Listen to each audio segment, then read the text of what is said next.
Financial statement analysis might be an underrated skill for some because so many of us are constantly taught to focus on preparation of financial statements.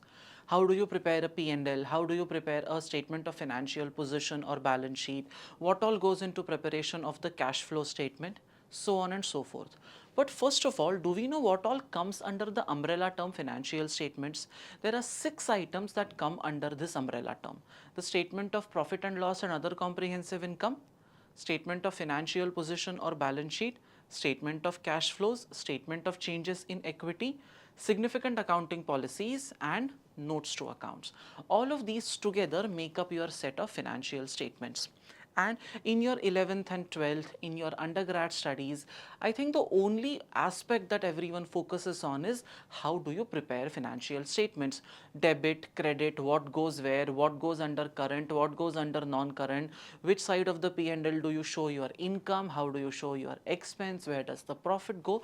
That is something which all of us are taught. But beyond that is the ability to understand and interpret financial statements. Because let's face it, in this day of AI, in this day of machine learning, I think preparation of financial statements will very easily be accomplished by using a software.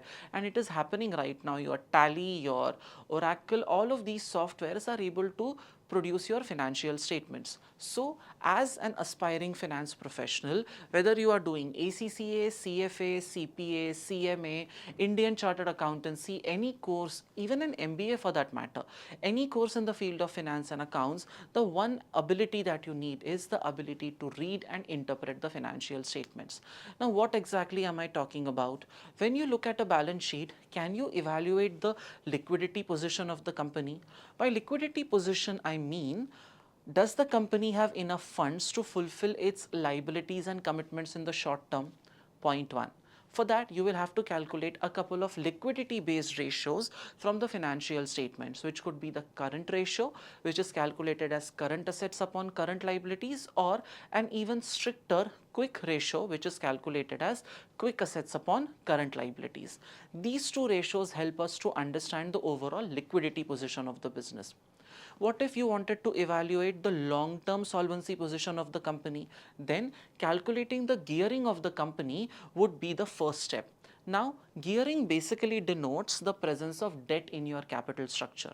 So, gearing could be calculated as the equity gearing, debt upon equity, or total gearing, which is debt upon debt plus equity. The total gearing basically tells me out of the total funds deployed in the business, how much of that is financed by borrowed funds or debt. Now, if you want to understand, do you have enough profits to pay your interest? Then you should calculate a ratio that is known as the interest coverage ratio. Where will you get this from? You will get this from the financial statements, that is profit and loss account. And how do you calculate it? This is net profit before interest and tax divided by interest. This will give you a measure of whether you have enough profits to cover for your interest expense. And when we look at other aspects of P&L, there are so many other critical ratios that will be essential to understand how financial statements function. Look at the profit and loss account, and you must see a calculation, that is sales minus cost of sales, which gives you the gross profit. Now, the gross profit ratio, gross profit upon net sales into 100, basically gives me a number, a measure that out of the total sales made, how much is the gross earning I have after removing the cost of sales. And my operating profit ratio is one step ahead. It is operating profit upon sales into 100. This operating profit is net profit before interest and tax. So after removing cost of sales and after removing all indirect expenses, how much profit have I earned, and is this profit, and what percentage of my total sales is this profit? This is my operating profit ratio. There are several other working capital based ratios as well which aid you in the analysis of financial statements. For example, something like a fixed asset turnover which is basically calculated as total sales upon fixed assets. Now, what does this ratio tell me? It tells me how well have I been able to utilize my fixed assets in order to generate sales. And the working capital turnover, which is again total sales upon working capital, gives me an idea how well have I been able to use my working capital to generate sales. The higher these ratios, the better, the more efficient is my overall level of operations. So if you are looking at financial statements and you want to actually truly understand how is the company functioning, these are some of the basic ratios that you need to know. Well, in the next part of the series, we will be looking at many more such ratios which will help you to better understand what the financial statements are actually saying, and this will help you in better decision making. Now, the skill of financial statement analysis is developed through various courses like ACCA, CMA, US, CPA, and so on.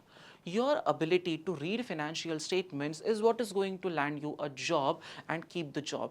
Because in the days of AI, where AI is very fast, and in the days of AI, where before you know AI is entering into the jobs that human beings were once doing, I think we have to be careful. We need to be in a position where we do something that the AI cannot do, and that something is the ability to analyze, the ability to understand and go beyond what a software can do for you. And this is where the skill of financial statement analysis comes into play. If you want a successful career in the field of finance and accounts, then courses like ACCA, CMA, US, CPA, all of these courses are going to make a whole world of difference. To know more about this, please drop a comment in the comment section below, and we'll have our experts reaching out to you to clarify any doubts that you might have on the same. Thank you so much.